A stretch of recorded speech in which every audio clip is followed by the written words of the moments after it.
Pessoal, boa noite a todos aí. Mais uma vez estamos aqui no canal Interlocos e vamos comentar hoje a live do presidente Bolsonaro que compareceu lá no Flow Podcast e, entre muitas pautas, abordou a questão das urnas eletrônicas, floresta amazônica, eleições, enfim, projetos do governo aí que ele fez. A gente vai comentar um pouquinho aí dos principais temas. Boa noite, Bruno. Boa noite, Maurício. Boa noite, queridos amigos que nos acompanham aqui no canal Interlocos. Estamos retomando, né, nosso formato live, né, onde nós discutimos, né, os principais temas desse Brasil. E hoje nós vamos abordar, né, a grande entrevista que Bolsonaro fez no Flow, né. Estavam dizendo que ele não teria coragem de ir em locais onde ele era questionado, né, mas ele foi e foi muito bem, né. Todas as perguntas foram respondidas, todas as perguntas foram esclarecidas, né? Sem dúvida. Né? Sem dúvida. É importante a gente destacar aqui que o Bolsonaro teve postura, né, no Flow Podcast, não se esquivou, né, de nenhum questionamento. E vale ressaltar aqui, importantíssimo a gente frisar aqui, o público do Flow Podcast é um público heterogêneo, correto? Então ninguém pode dizer que o público do Flow Podcast é um público à direita, porque não é, né? Aliás, arrisco me dizer aqui que é um público centro-esquerda, eu diria, né? Sim. E no decorrer da live, né, com o presidente Jair Bolsonaro, eles levantaram lá uma enquete, né? Você acompanhou essa enquete aí? Em quem você votaria para presidente da República? Sim. E a enquete ela foi encerrada com 180 mil votos, né? Nos quais o Bolsonaro levou com 75% dos votos. Então, Exato. a gente tem o Flow Podcast numa live, né? Transmitida via YouTube, portanto, abrangendo o país inteiro, né? Porque não dá para você ver de onde que tá vindo, né? Esses views.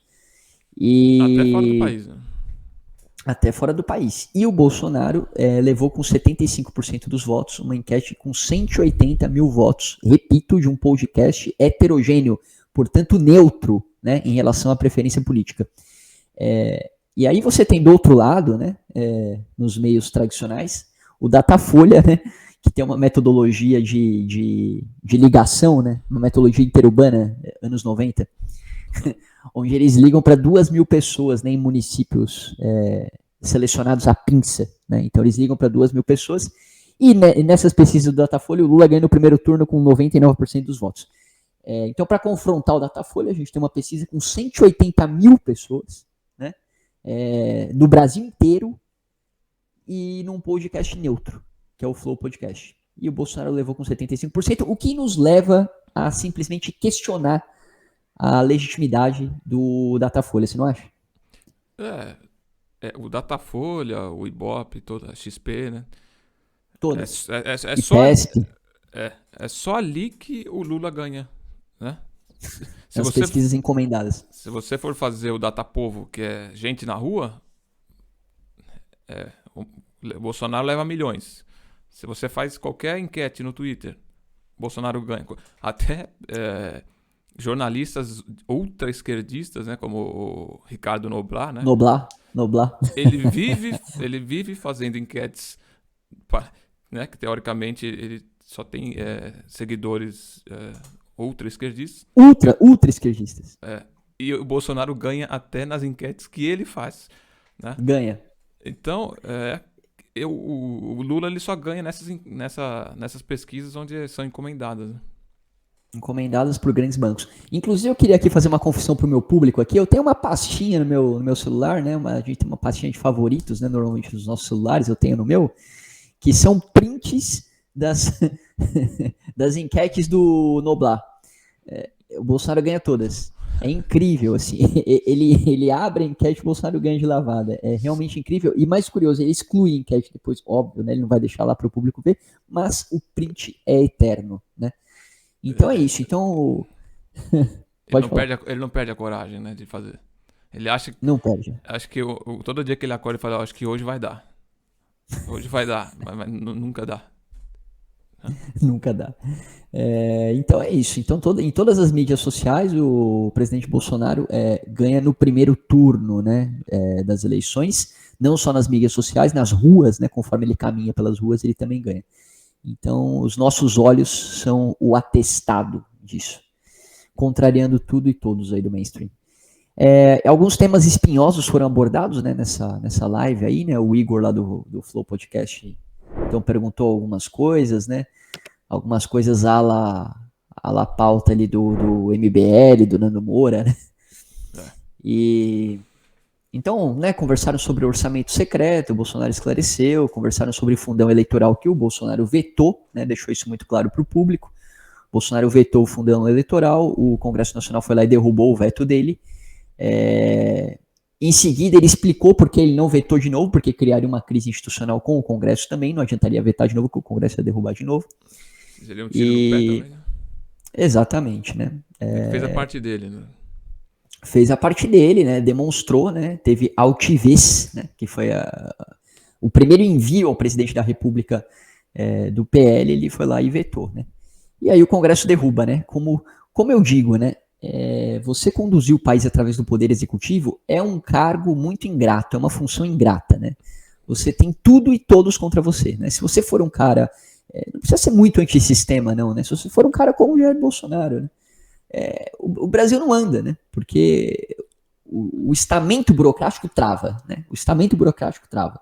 Então, como eu sempre digo, o Bolsonaro ele não tem uma oposição governamental, só ele tem uma oposição de Estado, né? Então, o estamento trava, né? Então, na melhor das hipóteses, o Bolsonaro é o cara que incomoda, né? É o pedregulho no sapato do establishment, né? Então, ainda que não seja um governo propositivo de reformas, né? Muita gente cobra aí, né? Não, que o Bolsonaro traiu o eleitorado dele porque ele não fez reformas, né? Ele não fez reforma política, não fez reforma tributária, não fez reforma administrativa. Então, inobstante as reformas não tenham andado, o Bolsonaro é um pedregulho, ele incomoda, ele evita o avanço da agenda globalista. E uma das pautas que ele abordou para evitar o avanço, né, da agenda globalista foi a pauta da pandemia, né, que não podemos muito falar aqui no YouTube, né, senão nosso canal cai. Mas vocês entenderam, né? Quem não acompanhou o Flow Podcast pode assistir lá também. Mas ele, né, abordou muito bem a questão das restrições das liberdades individuais, né, que foram totalmente violadas, aí, vilipendiadas, né, através de decretos, né, decretos governamentais, enfim. E ele sempre na contramão defendendo a liberdade do indivíduo, né, da faculdade que o indivíduo tem de discernir o que é melhor para ele. As ações dos governadores, dos prefeitos, né, autorizada pelo STF, né? Sim, chancelada pelo Supremo. Sim, e é ele que é o rotulado de ditador. De ditador, né? De violador de direitos individuais. É uma esquizofrenia institucional, né? E na cara do povão, né? Pô, bom que muita gente acordou, né? Vendo. Como é que pode um negócio desse? É inacreditável, né? É inacreditável. Então, foi muito bom porque o Bolsonaro ele é um tema espinhoso, né? A gente sabe muito bem, né? Ele já vem sendo atacado, né? Acerca desse tema pela mídia, 24 horas por dia há mais de 2 anos.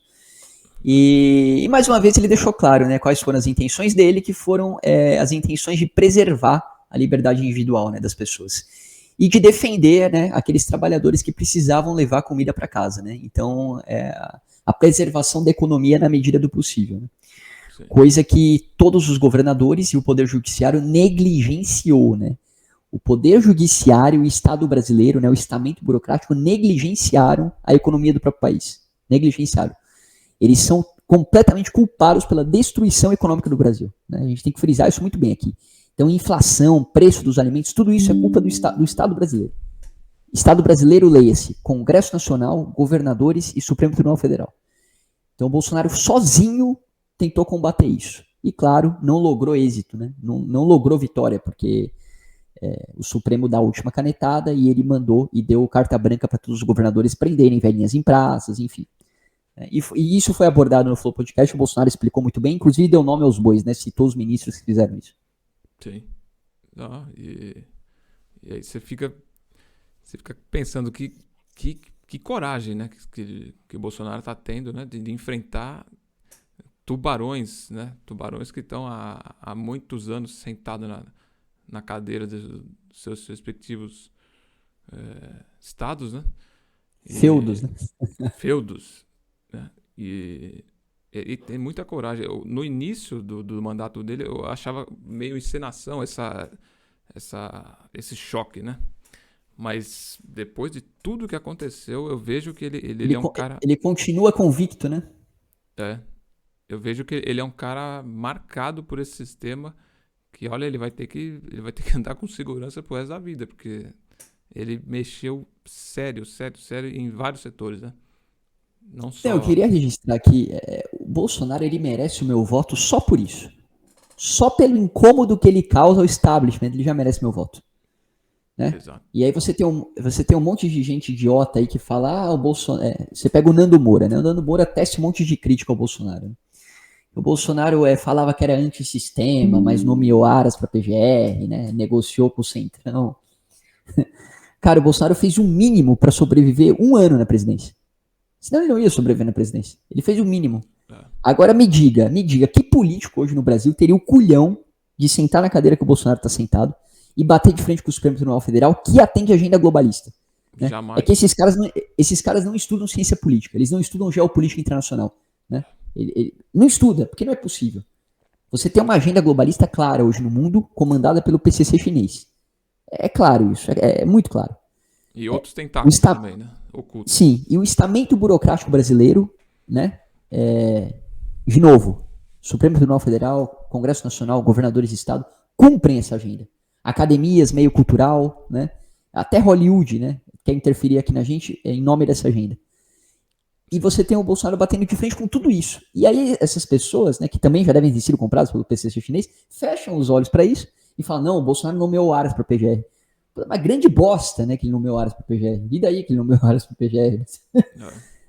Eu quero ver você sentar lá e bater de frente com a Globo, né, com as grandes mídias, ficar sozinho, né, com todo mundo batendo em você, defendendo as pautas da liberdade que deveriam ser defendidas por esses, né, que se dizem liberais, né, que levantam bandeira liberal. Esses caras não defendem a liberdade. São completamente falsos. Não defendem a liberdade. Inclusive, no Flow Podcast, ele abordou a questão das urnas, né? Como magistrado, segundo palavras do próprio Bolsonaro, né? Seguindo, portanto, tudo aquilo que o TSE falou, tudo que ele falou lá, ele não tirou da cabeça dele. Tudo que ele falou lá foi o TSE que falou. O próprio convite às Forças Armadas para participarem da apuração eleitoral, o TSE que fez, né? Citou o inquérito que foi aberto lá em 2018 pela ministra Rosa Weber, que não foi concluído, está em aberto ainda, né? Por que não foi concluído? Ele questionou isso também. Sim. Enfim, teceu todas as críticas que poderiam ser, né, feitas em relação às urnas eletrônicas. Achei ele muito ponderado, não achei que ele se excedeu em momento algum, não falou nada de ataque às instituições, pediu mais transparência, que é o que a gente pede. E citando a hipocrisia dos liberais, que por isso que eu cheguei nesse assunto, ele falou lá, o Bolsonaro, que muitas pessoas, porque o Igor perguntou, né, mas quem defende só isso daí que você tá falando? Aí ele falou, só eu. Hoje só eu, né? Por que só eu hoje? Porque todo mundo quer a porra da cadeira presidencial. Então ninguém vai ficar do lado do Bolsonaro. Todo mundo quer derrubar ele, né? Então você acha que Simone Tebet vai abraçar a pauta dele? Você acha que esses putos do MBL vão abraçar a pauta dele? Não vão. Agora você pega vídeo, tem vídeo da Simone Tebet defendendo, Ciro Gomes defendendo, voto impresso, que funcione em concomitância com o voto eletrônico, não é o voto impresso sozinho. Não, voto em papel. Vídeo do Mamãe Falei, vulgo Arthur Duval, né, falando que defendia o projeto do Jair Bolsonaro do voto impresso. Inclusive, se meu editor achar esse vídeo, eu vou pedir para ele pôr o trecho aqui. Fala galera, beleza? Arthur do canal Mamãe Falei. E só pra esclarecer aqui, tem um pessoal aí querendo me difamar, né? Pegando um trecho de um vídeo meu e colocando ele fora do contexto em relação ao voto impresso. Há um tempo atrás, eu nem lembro quanto tempo faz, o pessoal estava discutindo voto impresso e levar o comprovante pra casa. E eu disse que eu era contra você levar o seu comprovante pra casa, porque isso institucionalizaria a compra de votos. Ou seja, o cara chegaria pra você e falar, me dá o teu comprovante aqui que você votou em mim e eu te pago tanto, por exemplo. Em relação ao projeto atual, que é do Jair Bolsonaro, inclusive, onde tem o voto impresso, mas você não leva ele pra casa, ele fica lá arquivado numa urna, esse eu sou totalmente a favor. Não só, estou deixando claro isso nesse vídeo, como várias vezes eu já falei isso, inclusive nos próprios MBL News que são ao vivo, eu já falei várias vezes. Então, é o seguinte, velho, para com essa mania de querer pegar as coisas e colocar fora do contexto. Aí quer dizer, todo mundo queria mais transparência. Aí quando o Bolsonaro vai defender a transparência, ninguém mais quer a transparência. Por quê? Porque o objetivo é, claro e evidente, derrubar o Bolsonaro, porque todo mundo quer a porcaria da cadeira presidencial, né? Então isso é muito claro, né? Não precisa ser muito inteligente para enxergar isso. Então, eu perguntaria para o Igor, né? O Bolsonaro não perguntou, mas eu perguntaria quem, em sã consciência, pode ser taxado, né? Pode ser chamado de antidemocrático quando propõe maior aperfeiçoamento do sistema eleitoral. Essa pergunta acho que seria suficiente, né? Sim. Quem pode ser taxado de antidemocrático? Quem pode ser taxado de antidemocrático propondo maior transparência e lisura do processo eleitoral? Não é uma pergunta ponderada? Pois é, né? Existe resposta para isso? Quando eu tô num diálogo bilateral, conversando com uma pessoa, e eu falo do voto impresso como um meio de aperfeiçoamento do sistema eleitoral, e a pessoa é contra, alguma coisa errada tem, né? Quem seria contra ao aperfeiçoamento? Quem tem interesse que permaneça desse jeito, né? Fica o questionamento. Né? Quem seria contra? É muito caro? Não, desculpa. Argumento orçamentário a essa altura do campeonato é ridículo. Né? Não me venha com isso. É muito caro. Não me venha com isso. Eles usaram esse argumento e acho que uma semana depois, né, eles aprovaram o fundão lá de 6 bi. Não existe isso. Não existe. É um argumento ridículo. Não existe isso. Então eu perguntaria para todo mundo, né? Quem pode ser taxado de antidemocrático? Querendo um aperfeiçoamento do processo eleitoral. Isso não existe, cara. Isso não existe. É incrível isso. Então é aquilo, né? Eles criam um espantalho, que nem a famigerada Carta pela Democracia, que inclusive tem vídeo aqui no canal de eu comentando já. Eles criam um espantalho, que não existe, que é um atentado contra a democracia, que não existe, que são eles mesmos que atentam contra a democracia, mas eles criam esse espantalho e ficam batendo nele. Como se o Bolsonaro fosse contra o sistema democrático. E aí é o que ele falou no Flow Podcast. O que ele falou? Quem quer dar golpe, fala que quer dar golpe. Você viu ele falando isso? Essa parte eu não peguei. Ele falou, quem quer dar golpe, vai ficar falando que quer dar golpe? Vai lá e dá o golpe.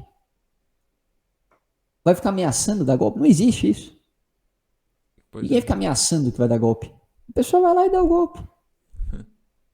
Então a luta do Bolsonaro até agora, e quem tá do lado dele é só o povo, só não tem mais ninguém do lado dele, é maior transparência do processo eleitoral. E não há argumento para você ir contra isso. Lembrando que o Bolsonaro também colocou o Tarcisão, né, como candidato ao governo de São Paulo, né, já dando uma alavancada, né. Lembrando que o Tarcísio participou do debate ontem, né, nós vamos fazer um breve comentário daqui a pouco. E foi muito bem, né? E eu creio que tá amadurecendo, né? Toda essa política, né? Um excelente gestor, né? O Tarcísio, o Bolsonaro abordou isso muito bem no Flow Podcast. O Igor, inclusive, disse que se surpreendeu, né, com o Tarcísio lá no próprio Flow Podcast, né? Então é isso. Então essas foram as pautas abordadas pelo Bolsonaro. Acho que foi muito bem aí no Flow. E você se espantou com a audiência do Flow, né?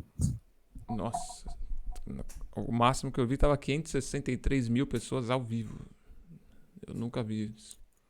Eu cheguei a ver 591 mil pessoas. Nossa. Ao vivo, numa live, hein? Você acha que o Lula bateria tudo isso de view, não? Eu duvido, hein? Só se for da parte da direita, né? Assistindo pra zombar dele, né? Porque da base dele não tem.